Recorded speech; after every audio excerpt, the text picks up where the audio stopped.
Legend of Total War here, and today is a great day for Total War Warhammer 3. I've got some really good news, which most of you guys probably already know at this point, but we made a petition a few months back in I think December, to make Immortal Empires available to everyone that owns Warhammer 3, and 32,479 of you guys signed this.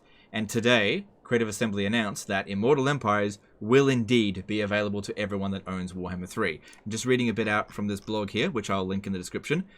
Until today, players had to own Warhammer 1, Warhammer 2, and Warhammer 3 to brave the challenge of Immortal Empires. Now, everyone who owns Warhammer 3 can dive right into the core Immortal Empires experience, regardless of the other titles. Plus, DLC can now be purchased separately for those that want to try a new faction, perhaps one that bested you on the battlefield.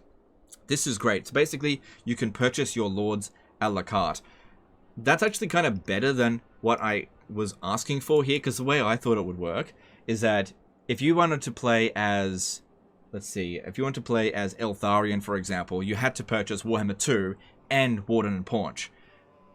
But now, apparently, you only need to purchase Warden and Paunch, and you'll get access to Eltharion, even if you don't own the base game High Elves, as an example. So all the lords are essentially now a la carte, and if you own one DLC, not necessarily the core base DLC, but just one DLC from a particular race, you can download all of that race's FLC lords. So for example, if you wanted to get Alithanar and Imric, which are the FLC High Elf lords, you don't need to actually own Warhammer 2 for that. You just need to own any one of the High Elf DLC. So that is the Queen and the Crone and Warden and Paunch. Either one of those will net you the FLC characters as well. But you'll still need to own Warhammer 2, the base game, in order to play as Teclis or Tyrion. I think that makes a lot of sense. It's quite complicated, but the way that they've set it out, I think it's very sensible, makes sense. You're paying exactly for what you want in regard for that. So I think that's a really good system. That way, you don't have to pay for the lords that you don't want. So it's a really good system. So big credit to Creative Assembly for doing this. It's the first time I've said that to publicly for a long time. And on that note as well, I did say when we made this petition all those months ago that I would forgive all the grudges that I had against Creative Assembly from 2022. And, you know, as a man of my word, I'm going to forgive all those grudges. So I'm no longer going to bring up constantly all the bull crap that I had on Creative Assembly, all the crap that I had to go through in 2022, you know, the bad launch, the stuff behind the scenes, all that kind of stuff.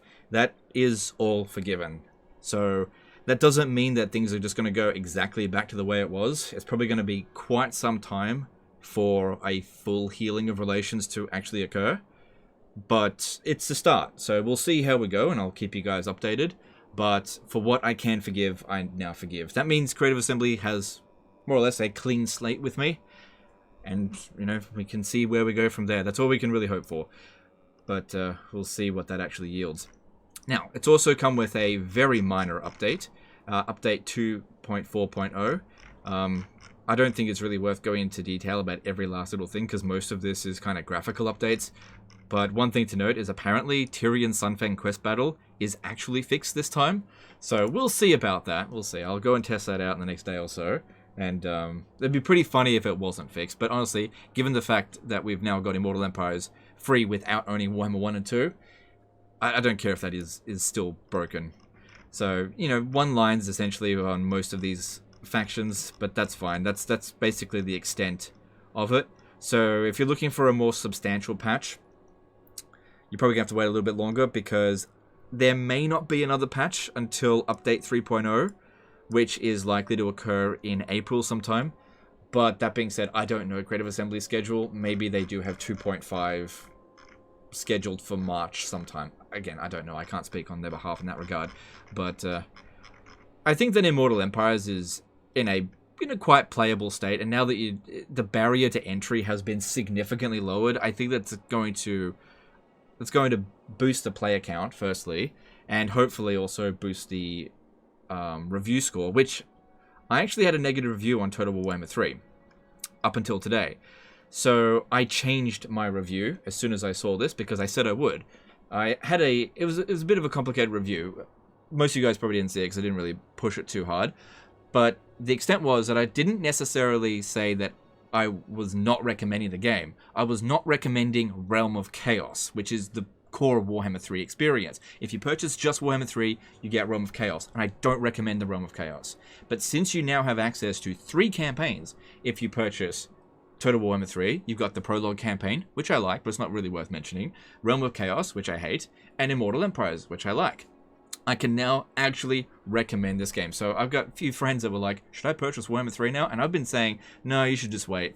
Now I can finally say, yes, I recommend Total Warhammer 3. So if you've got a negative review on Total Warhammer 3 based on the barrier to entry, it's probably wouldn't be the worst thing ever for you to change it at this point here. It's up to you, but it wouldn't be the worst thing for the game to see the review scores go up, because Warhammer 3 is now kind of in the state that it should be in. It's definitely got room for improvement, a lot of room for improvement, but it's really starting to get there. Very slowly, but it is getting there.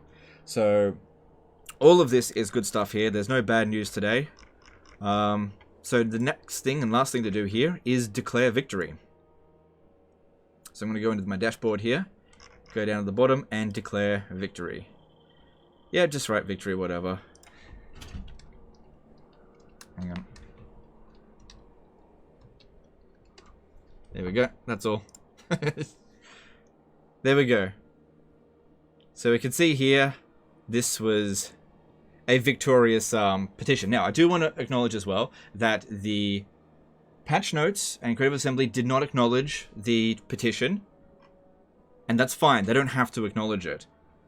It's impossible to say whether or not the petition actually made any difference with making their decision, because this may have actually been on their to-do list. I cannot say whether or not we actually made a difference. But the point of this is that we set a petition and we got what we wanted.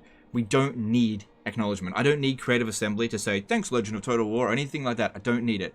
And I've been getting a few messages from people thanking me for this petition. You don't need to thank me. This took all of 5 to 10 minutes to set up.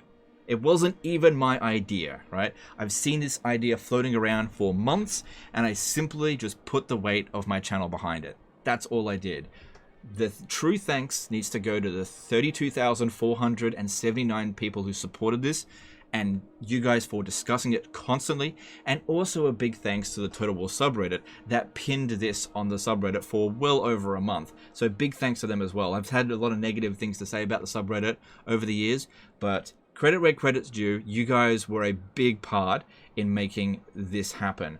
Now, again, you could really state that, you know, they were going to do this anyway, don't take credit for it, whatever. But here's the thing, I've been in this community for a really long time, and I've never seen Creative Assembly make a change like this just on their own. There's almost always required some big community push to make them make any kind of change. So it's really, again, it's really hard to say whether or not this petition actually made a change. It doesn't matter. It doesn't matter if it did or it did. It doesn't matter if this was exactly what Creative Assembly was going to do and this was just predicting it essentially. Doesn't matter. Acknowledge that we got what we wanted and thank Creative Assembly for it. There's no need to try to hold the moral high ground and grandstand. It doesn't matter who to thank. Creative Assembly did the right thing, I think. Now time will tell whether or not this actually makes an impact on the game itself. I hope that it does. I hope that things improve for the game, because otherwise I was wrong about these predictions, because I said that I think that they'll make more money if they do this, so hopefully they do, otherwise they shouldn't have done it. And hopefully the player count improves, which would also be good for the game. So anyway, that's the end of this one here. Big thanks to all of you guys that supported this petition. We got what we wanted. We can now close this. Big thanks to Creative Assembly. Grudges have been settled. We can now move forward and hopefully have a good 2023. Oh yeah, there's one last thing. In thanking for you guys for doing for signing this petition, I am going to return to live streaming for one campaign only, because I am retired from Total War live streaming. I said I'd come back every now and again, but because we actually got this, because I never expected that we'd actually get this, I just did this just to see what would happen. It's not going to be today or tomorrow, but within the next sort of 2 weeks, I'm going to start up a campaign. So post in the comments which faction you'd like me to cover in Immortal Empires, and we're just going to do one campaign, and that campaign might last 1 stream, 2 streams, 3, who knows, but it's just going to be that one campaign, and then I'm going to go back into retirement, where it's very comfortable. Retirement's very comfortable. Videos are super easy to make. So that's your reward. That's why my way of saying thank you to you guys, because as I said before, you guys were the ones. You guys have all the power. I don't think you guys realize how much power you have to make Creative Assembly do things. That when you guys band together and unite and present a respectable push towards a positive community change, that Creative Assembly will usually bend to you. Like, creators, all we can do is provide a voice to these actions, that what you guys want, but you guys are the real power behind it. You know, we can put all the tinder and the logs in the right place, but you guys are the fire that makes this happen. So well done to you. So yeah, I'll have a live stream campaign, you know, within the next 2 weeks. Hopefully you'll enjoy that, and I'll see you next time. Later, guys.